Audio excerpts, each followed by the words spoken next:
लेकिन यहाँ पे कोई पाकिस्तान का केस लड़ने वाला नहीं है। पाकिस्तान तो पिछले नवंबर से इंतज़ार कर रहा है कि आईएमएफ हमें पैसे दे दे, लेकिन आईएमएफ ने श्रीलंका को $2.9 बिलियन का कर्ज दे दिया है।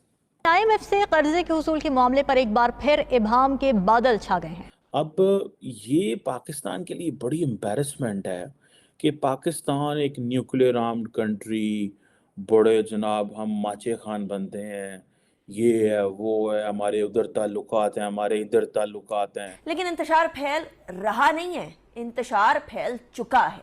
और ये मैं इसलिए कह रही हूं क्योंकि आज फैसलाबाद में मुफ्त आटा लेते हुए एक बुजुर्ग शहरी अपनी जान की बाजी हार गए।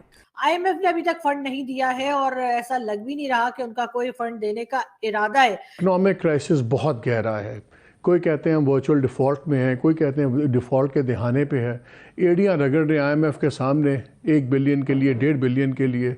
मुसीबत पड़ी हुई है, महंगाई is gone through the roof. World bank की ताज़ा तरीन रिपोर्ट में साउथ एशिया में हम सेकंड हाईएस्ट हैं। इस टाइम पर जानलेवा महंगाई है। साथ साथ दोस्त ममालिक जो हम कहते हैं फ्रेंडली कंट्रीज हैं, वो भी हमारे साथ नहीं खड़े। It's completely mind box. Pakistan तो पिछले नवंबर से इंतज़ार कर रहा है कि आईएमएफ हमें पैसे दे दे, लेकिन आईएमएफ ने श्रीलंका को $2.9 बिलियन का कर्ज दे दिया है।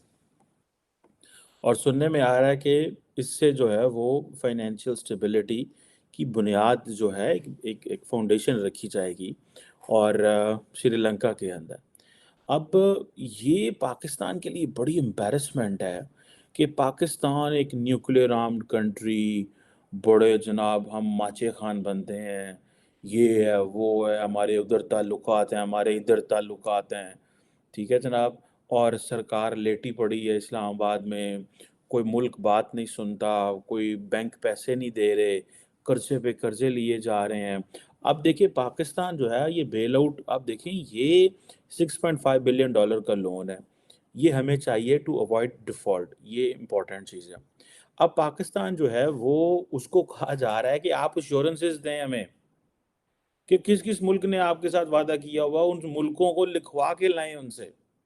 अब पाकिस्तान जो है वो एक वाहिद साउथ एशियन कंट्री है जिसने ये बेल आउट लेना है एक आईएमएफ से, एक मल्टीलैटरल लेंडर है जिसमें India is also important player. India is an important player and that's why the Sri Lankan got the money. लेकिन यहाँ पे कोई पाकिस्तान का केस लड़ने वाला नहीं है, ये इस चीज़ को ज़हन में रखिएगा। बांग्लादेश भी जो है उसने भी आईएमएफ की वो सारा वो कर लिया हुआ है। अब हमें वो कह रहे हैं कि पायन जाओ, पहले चाइना के पास जाओ, सऊदी अरब के पास जाओ, यूएई के पास जाओ, कतर के पास, और वहाँ से लिखवा के लाओ कि तुम्हें ये पैसे दे देंगे। अब पाकिस्तान ने इस जून तक $3 अरब देने हैं, ठीक है, रीपे करने हैं, और $4 बिलियन जो है पाकिस्तान एक्सपेक्ट कर रहा है कि रोल ओवर हो जाएंगे।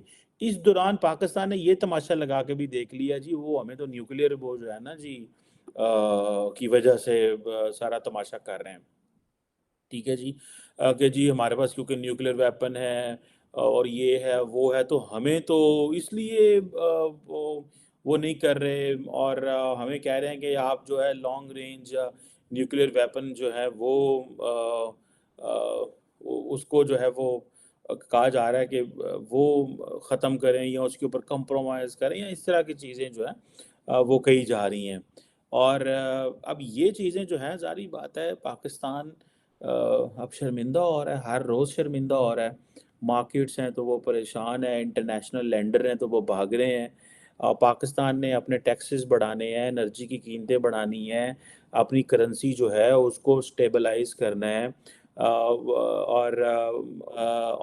लेकिन ज़ाहिर बात है हमें कौन देगा अब, ठीक है जनाब। अब ये देखें कि आपकी जो सारी की सारी चीज़ें हैं वो डिपेंड कर रही हैं, जो फाइनेंशियल स्टेबिलिटी है वो डिपेंड कर रही है आईएमएफ के पैसे से।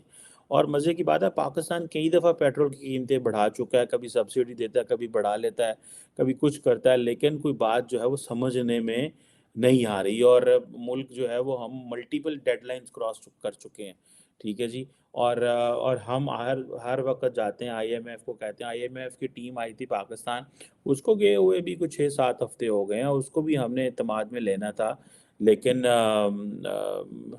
हमारी किसी ने नहीं सुनी। मैं तो कहता हूँ कि देखें क्या श्रीलंका जो है उसके पीछे इंडिया था जिसने उसको, सुनने में आ रहा है कि श्रीलंका को 330 मिलियन डॉलर की उनको जो है वो अगले 1-2 दिनों में किस्त मिल जाएगी। और जाहिर बात है श्रीलंका के पास डॉलर नहीं है। चाइनीज़ ने चलो वहाँ पे उनका तो मॉरेटोरियम लगा दिया, फाइनेंशियल जो था वो मतलब लोन को फ्रीज कर दिया। हमारा तो उन्होंने वो भी नहीं किया। Give a moratorium to Pakistan. तो हमारे पास तो कोई जवाब नहीं होता। फिर वो एक ही बात जहन में आती है जी, वो हमारे माउंटेन से ऊंचे हैं, दोस्त हैं, रिश्तेदार हैं हमारे, समंदर जितने गहरे हैं, शहद जितने मीठे हैं, लेकिन पैसे अपने अपने हैं। पैसों के मामले में वो कहते हैं भूल जाओ, पैसा जो है ना उसके ऊपर वो कंप्रोमाइज़ नहीं करते। अब ये $3 बिलियन का जो टोटल जो है वो श्रीलंका के लिए तो आई थिंक 3.3 बिलियन का कर रहे हैं। और लेकिन Asian development bank and world bank they are also putting some $3.75 billion for Sri Lanka. And मुझे ऐसे लगता है कि इसमें the Indians are playing a very important role. मैं देख रहा था कि जो श्रीलंका के एम्बेसडर न्यू दिल्ली में है, he was meeting with the क्या नाम है इंडिया की जो फाइनेंस मिनिस्टर हैं, उनसे मिल रहे थे और वो नोट्स ले रहे थे। And finance minister was sitting with so much confidence. जाहिर बात है जिससे पता चल रहा था कि एम्बेसडर और उनके साथ जो बंदा बैठा है उनको पैसा चाहिए। और मैडम जो मिनिस्टर हैं शी इज़ लाइक बड़ी काम फुली बैठी हुई है कि हाँ ठीक है। अब जारी बात है ये एक चीज़ है जिसको मैं समझता हूँ कि श्रीलंका को तो शायद इंडिया निकाल लेगा, लेकिन पाकिस्तान को कौन निकालेगा? क्या पाकिस्तान की गारंटीज दे रहे हैं? हमें